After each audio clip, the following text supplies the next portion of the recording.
ನಗರದಲ್ಲಿ ತಾಲೂಕಾ ಆಡಳಿತ ವತಿಯಿಂದ ಆಯೋಜಿಸಿದ 70ನೇ ಕನ್ನಡ ರಾಜ್ಯೋತ್ಸವವನ್ನು ಕರ್ನಾಟಕ ನಿಪ್ಪಾಣಿ ಗಡಿ ಭಾಗದಲ್ಲಿ ಅತಿ ವಿಜೃಂಭಣೆಯಿಂದ ಕನ್ನಡ ಹಬ್ಬ ಆಚರಣೆ. ಸಮಾಧಿ ಮಠದ ಪರಮಪೂಜ್ಯ ಶ್ರೀ ಪ್ರಾಣಲಿಂಗ ಮಹಾಸ್ವಾಮಿಗಳು ಹಾಗೂ ಪರಮಪೂಜ್ಯ ಶ್ರೀ ಮಲ್ಲಿಕಾರ್ಜುನ ಸ್ವಾಮಿಗಳು ಮತ್ತು ಚಿಂಚಣಿಯ ಶ್ರೀ ಶಿವಪ್ರಸಾದ ದೇವರು ಹಾಗೂ ಶಾಸಕಿ ಶಶಿಕಲಾ ಜೊಲ್ಲೆಯವರ ನೇತೃತ್ವದಲ್ಲಿ ಧ್ವಜಾರೋಹಣವನ್ನು ನಿಪ್ಪಾಣಿ ತಹಶೀಲ್ದಾರ್ ಅರುಣ್ ಶ್ರೀಕಂಡೆ ಅವರು ನೆರವೇರಿಸಿದರು. ನಂತರ ತಾಯಿ ಭುವನೇಶ್ವರಿಗೆ ಪುಷ್ಪ ನಮನ ಸಲ್ಲಿಸಿ ಕನ್ನಡ ಅಭಿಮಾನಿಗಳನ್ನು ಕಾರ್ಯಕ್ರಮ ಉದ್ದೇಶಿಸಿ ಶಾಸಕಿ ಶಶಿಕಲಾ ಜೊಲ್ಲೆ ಅವರು ಮಾತನಾಡಿದರು. ಬೆಳಗಾವಿ ಜಿಲ್ಲೆಯ ನಿಪ್ಪಾಣಿ ನಗರದ ಎಲ್ಲೆಡೆ ಕನ್ನಡ ಬಾವುಟ, ಕನ್ನಡ ಧ್ವಜಗಳು, ಕನ್ನಡ ಹಾಡುಗಳು, ಎಲ್ಲೇ ನೋಡಿದರೂ ಕನ್ನಡ ಶಬ್ದಗಳು ಗಡಿ ಭಾಗದಲ್ಲಿ ಎಲ್ಲರ ಗಮನ ಸೆಳೆದಿವೆ. ಸಾವಿರಾರು ವಿದ್ಯಾರ್ಥಿಗಳು ವಿವಿಧ ರೀತಿಯ ವೇಷ ಧರಿಸಿ ಕರ್ನಾಟಕ ರಾಜ್ಯೋತ್ಸವ ಆಚರಿಸಿದರು ಹಾಗೂ ವಿವಿಧ ರೀತಿಯ ಕಲಾ ತಂಡಗಳನ್ನು ಪ್ರದರ್ಶಿಸಿ ಮುನ್ಸಿಪಲ್ ಹೈಸ್ಕೂಲ್ನಿಂದ ನಗರದ ಪ್ರಮುಖ ರಸ್ತೆಗಳಲ್ಲಿ ಮೆರವಣಿಗೆ ನಡೆಸಲಾಯಿತು. ಈ ಸಂದರ್ಭದಲ್ಲಿ ಇಡೀ ದೇಶವೇ ನೋಡುವ ಹಾಗೆ ಸುಂದರ ದೃಶ್ಯಗಳನ್ನು ವೀಕ್ಷಿಸಲು ಇಡೀ ನಿಪ್ಪಾಣಿ ಮತದಾರ ಸಂಘ ಉತ್ಸಾಹದಿಂದ ಕುಣಿದು ಕುಪ್ಪಳಿಸಿದರು. ಈ ಕಾರ್ಯಕ್ರಮದಲ್ಲಿ ಸಿದ್ಧ ಸಂಸ್ಥಾನ ಮಠ, ಚಿಂಚಣಿ ಪರಮಪೂಜ್ಯ ಶ್ರೀ ಶಿವಪ್ರಸಾದ ದೇವರು, ವಿರೂಪಾಕ್ಷಲಿಂಗ ಸಮಾಧಿ ಮಠ ನಿಪ್ಪಾಣಿ, ಪರಮಪೂಜ್ಯ ಶ್ರೀ ಪ್ರಾಣಲಿಂಗ ಸ್ವಾಮಿ, ತಾಲೂಕಾ ಕಾರ್ಯನಿರ್ವಾಹಕ ದಂಡಾಧಿಕಾರಿಗಳು ಶ್ರೀ ಅರುಣ್ ಶ್ರೀಕಂಡೆ, ನಿಪ್ಪಾಣಿ ಶಾಸಕಿ ಶಶಿಕಲಾ ಜೊಲ್ಲೆ, ನಗರಸಭೆ ಅಧ್ಯಕ್ಷ ಸೋನಲ್ ರಾಜೇಶ್ ಕೊಠಡಿಯ, ಶಿಕ್ಷಣಾಧಿಕಾರಿ ಮಹಾದೇವಿ ನಾಯಕ್ ಇವರೊಂದಿಗೆ ತಾಲೂಕಾ ಆಡಳಿತದ ಎಲ್ಲ ಅಧಿಕಾರಿಗಳು, ಕನ್ನಡ ಅಭಿಮಾನಿಗಳು, ಶಾಲಾ ಶಿಕ್ಷಕರು ಸೇರಿದಂತೆ ವಿದ್ಯಾರ್ಥಿಗಳು, ಸಾರ್ವಜನಿಕರು ಉಪಸ್ಥಿತರಿದ್ದರು. ಕನ್ನಡ ರಾಜ್ಯೋತ್ಸವದ ಇತಿಹಾಸವೇನು? ಭಾರತಕ್ಕೆ ಸ್ವಾತಂತ್ರ್ಯ ಸಿಕ್ಕ ಬಳಿಕ ಭಾಷೆಗಳ ಆಧಾರದ ಮೇಲೆ ಭಾರತದ ವಿವಿಧ ಪ್ರಾಂತ್ಯಗಳು ರಾಜ್ಯಗಳಾಗಿ ರೂಪುಗೊಂಡವು. ಅದೇ ರೀತಿ ಮೈಸೂರು ಸಂಸ್ಥಾನ 1956ರ ನವೆಂಬರ್ 1ರಂದು ಮೈಸೂರು ರಾಜ್ಯವಾಗಿ ನಿರ್ಮಾಣವಾಯಿತು. ಹೌದು, ದಕ್ಷಿಣ ಭಾರತದ ಕನ್ನಡ ಭಾಷೆ ಮಾತನಾಡುವ ಎಲ್ಲಾ ಪ್ರದೇಶಗಳನ್ನು ವಿಲೀನಗೊಳಿಸಿ ಮೈಸೂರು ರಾಜ್ಯವಾಗಿ ಘೋಷಣೆ ಮಾಡಲಾಯಿತು. ಕನ್ನಡಿಗರ ರಾಜ್ಯ ಉದಯವಾದ ಈ ದಿನದ ನೆನಪಿಗಾಗಿ ಪ್ರತಿ ವರ್ಷ ನವೆಂಬರ್ 1ರಂದು ಕನ್ನಡ ರಾಜ್ಯೋತ್ಸವ ದಿನವನ್ನು ಆಚರಿಸಲಾಗುತ್ತದೆ. ಈ ಕನ್ನಡದ ಅಕ್ಷರಮಾಲೆ, ನನ್ನ ಗಂಟ್ಲು ಸರಿ ಇಲ್ಲ ಇವತ್ತ. ಈ ಕನ್ನಡದ ಅಕ್ಷರಮಾಲೆ, ಅಮ್ಮ ಎನ್ನುವುದು ಕನ್ನಡ ಕಂದನ ಕರೆಯೋಲೆ. ಎಷ್ಟು ಚಂದ ಹೇಳ್ತಾರಂದ್ರ ಈ ಕನ್ನಡದ ಅಕ್ಷರಮಾಲೆ ನಮ್ಮ ಕನ್ನಡದ ಕರ್ನಾಟಕದಲ್ಲಿ ಹುಟ್ಟಿದಂತ ಎಲ್ಲ ಮಕ್ಕಳು ಕೂಡ ಮೊದಲು ಹೇಳೋದು ಅಮ್ಮ ಅಂತ ಹೇಳ್ತಾರಲ್ಲ, ಅವ್ವ ಅಂತ ಹೇಳ್ತಾರಲ್ಲ. ಇದು ಎಷ್ಟು ಪ್ರೀತಿದಾಯಕವಾದಂತ ಶಬ್ದ ಅಂತ ಹೇಳಿ ಈ ಹಾಡಿನಲ್ಲಿ ನಾವು ನೋಡ್ತೀವಿ, ಈ ಭಾಷೆಯಲ್ಲಿ ನಾವು ನೋಡ್ತೀವಿ. ಯಾಕೆ ಈ ಹಾಡನ್ನ ನಾನು ನಿಮಗೆ ಮೊದಲು ಹೇಳಿದೆ ಅಂತಂದ್ರ, ನಮ್ಮ ಭಾರತ ದೇಶಕ್ಕೆ ನಾವೇನಂತೀವಿ? ಭಾರತ ಮಾತೆ ಅಂತ ಹೇಳ್ತೀವಿ, ಭಾರತ ತಾಯಿ ಅಂತ ಹೇಳ್ತೀವಿ. ಅದರ ನಂತರ ನಾವು ಕರ್ನಾಟಕಕ್ಕೆ ಬಂದ್ರ ಭುವನೇಶ್ವರಿ ಮಾತೆ ಅಂತ ಹೇಳ್ತೀವಿ, ಭುವನೇಶ್ವರಿ ತಾಯಿ ಅಂತ ಹೇಳ್ತೀವಿ. ಹಾಗಾಗಿ ಅವ್ವ ಅನ್ನುವಂಥ ಶಬ್ದ, ಅಮ್ಮ ಅನ್ನುವಂಥ ಶಬ್ದ ನಮ್ಮ ದೇಶದಿಂದ ಹಿಡಿದು ನಮ್ಮ ರಾಜ್ಯದವರೆಗೆ ಇಷ್ಟು ಸುಂದರವಾದಂಥ ಕನ್ನಡದಲ್ಲಿ ನಾವು ಎಲ್ಲ ಕಡೆನೂ ಕೂಡ ನೋಡ್ತಾ ಇದ್ದೇವೆ. ಈಗಾಗಲೇ ಹೇಳಿದ್ರು, ನಮ್ಮ ಭಾರತ ಸ್ವತಂತ್ರ ಸುಮ್ಮನೆ ಆಗಲಿಲ್ಲ. ನಮ್ಮ ದೇಶದಲ್ಲಿರ್ತಕ್ಕಂಥ ವೀರ ವನಿತೆಯರು, ಸ್ವಾತಂತ್ರ್ಯ ಹೋರಾಟಗಾರರು, ಅಲ್ಲಿರ್ತಕ್ಕಂಥ ಯುವಕರು, ಅಲ್ಲಿರ್ತಕ್ಕಂಥ ಯುವತಿಯರು ಬ್ರಿಟಿಷರ ಗುಂಡನ್ನ ತನ್ನ ಎದೆ ಮೇಲೆ ತಗೊಂಡು ಈ ನಮ್ಮ ಭಾರತ ಮಾತೆಗೋಸ್ಕರ ತಮ್ಮ ಜೀವನವನ್ನ ಬಲಿದಾನ ಮಾಡಿದ್ರು ಅಂತ ಹೇಳಿ ಇವತ್ತು ನಾವು ಸ್ವತಂತ್ರ ಭಾರತದ ಕರ್ನಾಟಕದ ಈ ಪವಿತ್ರ ಭೂಮಿಯಲ್ಲಿ ನೀವು ಸಂತೋಷವಾಗಿದ್ದೀವಿ ಅನ್ನೋದನ್ನ ನಾವು ಯಾವತ್ತೂ ಕೂಡ ಮರಿಬಾರ್ದು. ಯಾವಾಗ ದೇಶ ಸಂತೋಷ ಆಯ್ತು, ಸ್ವತಂತ್ರ ಆಯ್ತು, ಆವಾಗ ಭಾಷಾವಾರು ರಾಜ್ಯಗಳನ್ನ ವಿಂಗಡಣೆ ಮಾಡತಕ್ಕಂತ ಸಂದರ್ಭದಲ್ಲಿ ಈಗಾಗಲೇ ಚಿಂಗ್ಳೇಶ್ವರ್ ಅವ್ರು ಹೇಳಿದ್ರು, ಸೋನಲ್ ಕೊಠಾಡಿ ಅವ್ರು ಹೇಳಿದ್ರು, ಶ್ರೀಖಂಡೆ ಅವ್ರು ಹೇಳಿದ್ರು, ಕರ್ನಾಟಕದ ಅನೇಕ ಮಹನೀಯರ ಕೊಡುಗೆ, ಮೈಸೂರಿನ ರಾಜರ ಕೊಡುಗೆ ವಿಶೇಷವಾಗಿ ನಾವೆಲ್ಲರೂ ಹೆಮ್ಮೆ ಪಡಬೇಕು. ಗಂಡು ಮೆಟ್ಟಿದ ನಾಡು ಅಂತಾರೆ ಬೆಳಗಾವಿ ಜಿಲ್ಲೆಗೆ. ಗಂಡು ಮೆಟ್ಟಿದ ನಾಡು ಯಾಕ ಅಂತಂದ್ರ, ಸ್ವತಂತ್ರ ಬ್ರಿಟಿಷರ ಗುಲಾಮಗಿರಿಗೆ ತತ್ತರಿಸಿದಂತ ಸಂದರ್ಭದಲ್ಲಿ ಬ್ರಿಟಿಷರ ವಿರುದ್ಧ ರಣ ಕಹಳೆಯನ್ನ ಓದಿದಕ್ಕಂತ ನಮ್ಮ ಬೆಳಗಾವಿ ಜಿಲ್ಲೆಯ ನಮ್ಮ ಮಗಳು ಕಿತ್ತೂರಿನ ರಾಣಿ ಚೆನ್ನಮ್ಮ ಅನ್ನೋದಕ್ಕೆ ಗಂಡು ಮೆಟ್ಟಿದ ನೆಲ ಅಂತ ಹೇಳ್ತೀವಿ. ಹಾಗಾಗಿ ಚೆನ್ನಮ್ಮ ಒಬ್ಬ ಹೆಣ್ಮಗಳಿದ್ರು ಕೂಡ, ಅವಳು ಒಬ್ಬ ರಾಣಿ ಇದ್ರು ಕೂಡ, ಅವಳು ಜರ್ತಾರೆ ಸೀರೆಯನ್ನು ತ್ಯಾಗ ಮಾಡಿದ್ಲು, ಬಂಗಾರಗಳನ್ನ ತ್ಯಾಗ ಮಾಡಿ ಮಾಡಿದ್ಲು. ಕೈಯಲ್ಲಿ ಬಂಗಾರದ ಕಡಗವನ್ನ ಹಾಕ್ತಕ್ಕಂತ ಕಿತ್ತೂರಿನ ಚೆನ್ನಮ್ಮನ ಈ ಕೈ ಅವತ್ತು ಖಡ್ಗ ಹಿಡಿತು. ಆ ಖಡ್ಗವನ್ನ ಹಿಡಿದು ಈ ಕನ್ನಡದ ನೆಲಕ್ಕೆ, ಈ ಕನ್ನಡದ ಜಲಕ್ಕೆ, ಈ ಕನ್ನಡದ ಭಾಷೆಗೆ, ಈ ಕನ್ನಡದ ಸಂಸ್ಕೃತಿಗೆ ಖಡ್ಗ ಹಿಡಿದು ತನ್ನ ಪ್ರಜೆಗಳಿಗಾಗಿ ಹೋರಾಟ ಮಾಡಿದ ಕಿತ್ತೂರಿನ ಚೆನ್ನಮ್ಮನಿಗೋಸ್ಕರ ಈ ಗಂಡು ಮೆಟ್ಟಿದ ನಾಡು ಅಂತ ಹೇಳಿ ನಾವು ಬೆಳಗಾವಿ ಜಿಲ್ಲೆಗೆ ಹೇಳ್ತೀವಿ.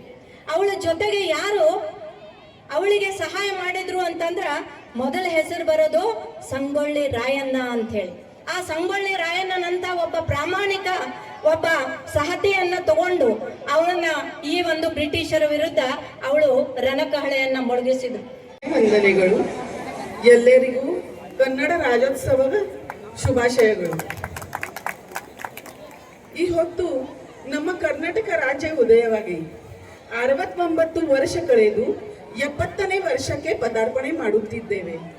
ಅದಕ್ಕಾಗಿ ಮೊದಲು ತಾಯಿ ಭುವನೇಶ್ವರಿಗೆ ಶಿರವಾಗಿ ವಂದಿಸಿ, ಇಲ್ಲಿ ಸೇರಿರುವ ಎಲ್ಲ ಪರಮ ಪೂಜ್ಯ ಸ್ವಾಮೀಜಿ ಅವರಿಗೆ ಸಾಷ್ಟಾಂಗ ನಮಸ್ಕಾರ ಸಲ್ಲಿಸಿ, ನಿಪಾಣಿ ವಿಧಾನಸಭಾ ಮತಕ್ಷೇತ್ರದ ಜನಾನುರಾಗಿ ಶಾಸಕರಾದ ಸನ್ಮಾನ್ಯ ಸೌ ಶಶಿಕಲಾ ಜೋಲೆ ಬೈನೀರಿಯವರಿಗೆ, ವೇದಿಕೆ ಮೇಲೆ ಆಸೀನರಾಗಿರುವ ಎಲ್ಲ ಗಣ್ಯಮಾನ್ಯರಿಗೆ, ನಗರಸಭೆ ಎಲ್ಲ ಸದಸ್ಯರಿಗೆ, ನಿಪಾಣಿ ನಗರದ ಬಂಧು ಬಾಂಧವರಿಗೆ, ಪತ್ರಿಕಾ ಮಾಧ್ಯಮದವರಿಗೆ, ತಾಲೂಕಾ ಮಟ್ಟದ ಎಲ್ಲ ಅಧಿಕಾರಿಗಳಿಗೆ ಹಾಗೂ ಎಲ್ಲ ಶಾಲಾ ಶಿಕ್ಷಕ ಶಿಕ್ಷಕಿಯರು ಮತ್ತು ಮುದ್ದು ಶಾಲಾ ಮಕ್ಕಳಿಗೆ ಮತ್ತು ಎಲ್ಲ ಕನ್ನಡದ ಮನಸ್ಸುಗಳಿಗೆ ತುಂಬು ಹೃದಯದ ರಾಜ್ಯೋತ್ಸವದ ಶುಭಾಶಯಗಳನ್ನು कोरुतेने.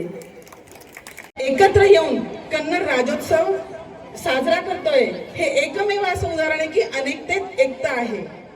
कर्नाटक एकीकरणಕ್ಕಾಗಿ ದುಡಿದಿರುವ ಅಲರು, ವೆಂಕಟರಾಯರು, ಕುವೆಂಪು ಇತ್ಯಾದಿ ಮಹನೀಯರನ್ನು ಇದು ನಾವೆಲ್ಲ ಗೌರವದಿಂದ ಸ್ಮರಿಸಬೇಕು.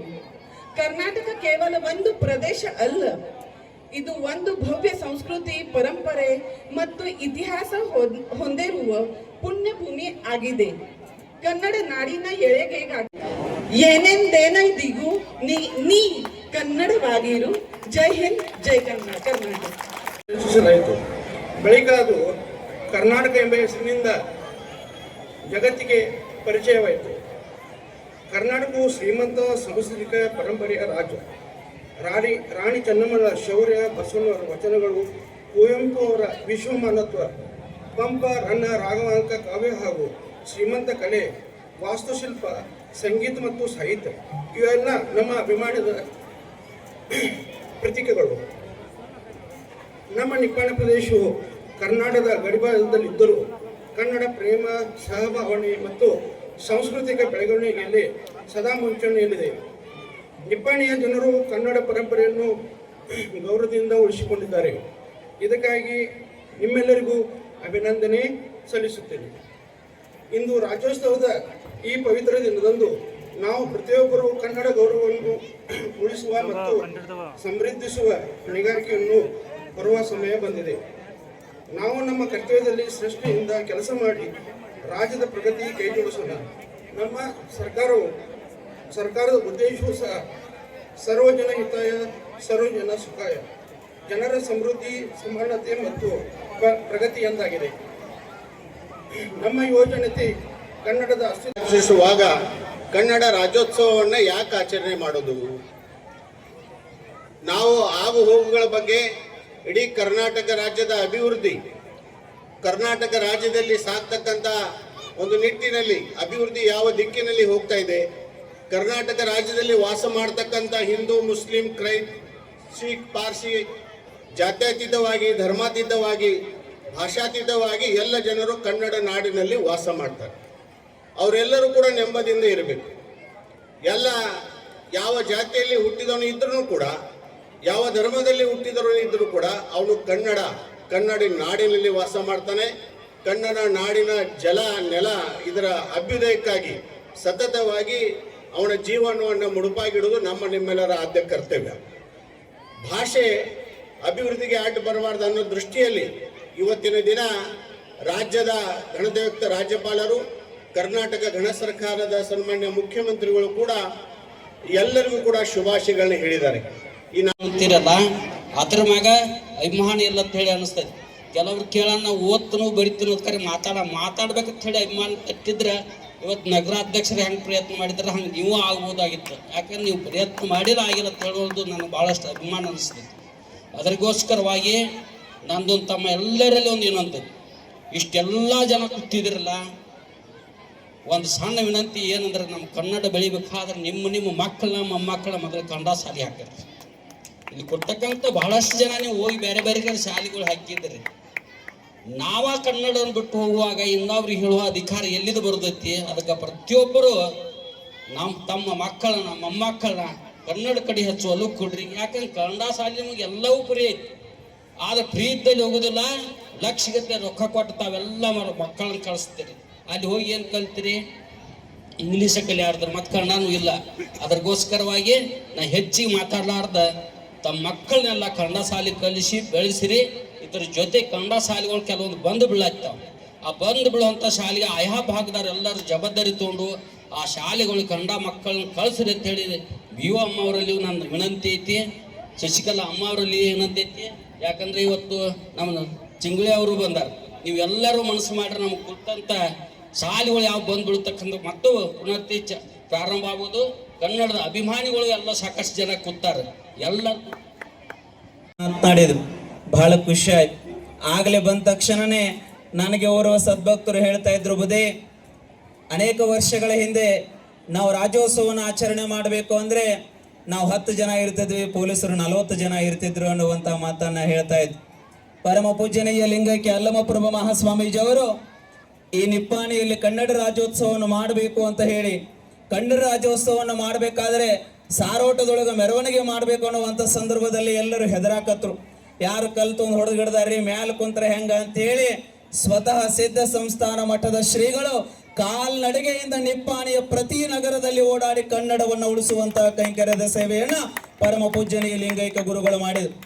ತಮ್ಮ 30 ವರ್ಷಗಳ ಸತತ ಈ ಗಡಿಭಾಗದಲ್ಲಿ ಕನ್ನಡದ ಗುಡಿಯನ್ನ ಕಟ್ಟಿ ಪರಮ ಪೂಜ್ಯನೀಯ ಗುರುಗಳು ಪ್ರತಿ ಹಳ್ಳಿಗಳಲ್ಲಿ 106 ಹಳ್ಳಿಗಳಲ್ಲಿ ಸ್ವತಃ ಮಠದ ಖರ್ಚನ್ನ ಕೊಟ್ಟು ಎಲ್ಲಿ ಕನ್ನಡ ಅಳಿತಾ ಇದೆ ಅಲ್ಲಿ ಕನ್ನಡ ಉಳಿಬೇಕು ಅಂತೇಳಿ ಹಳ್ಳಿಗಳಲ್ಲಿ ಕನ್ನಡ ರಾಜ್ಯೋತ್ಸವವನ್ನು ಮಾಡೋದಕ್ಕಾಗಿ ಸಂಕಲ್ಪವನ್ನು ತೊಟ್ಟ ಕರ್ನಾಟಕದ ಏಕೈಕ ಮಠ ಅದು ಚಿಂಚನೀಯ ಸಿದ್ಧ ಸಂಸ್ಥಾನ ಮಠ ಅನ್ನುವಂಥದ್ದನ್ನ ಅತ್ಯಂತ ಅಭಿಮಾನ ಪೂರ್ವಕವಾಗಿ ನಾನು ಹೇಳೋದಕ್ಕೆ ಬಯಸ್ತೇನೆ.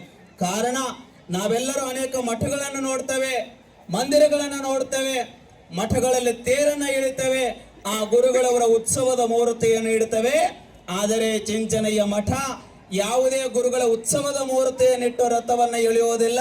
ಭುವನೇಶ್ವರಿಯ ಮೂರ್ತಿಯನ್ನು ಇಟ್ಟು ಕನ್ನಡ ನಾಡಿನ ಮಠಗಳಲ್ಲಿಯೇ ಕನ್ನಡ ರಥವನ್ನ ಎಳೆಯುವಂತ ಏಕೈಕ ಮಠ ಅದು ನಿಮ್ಮ ಗಡಿ ಭಾಗದ ಮಠ ಅನ್ನುವಂಥದ್ದನ್ನ ಈ ಸಂದರ್ಭದಲ್ಲಿ ನಾನು ಹೇಳಲು ಬಯಸ್ತೇನೆ.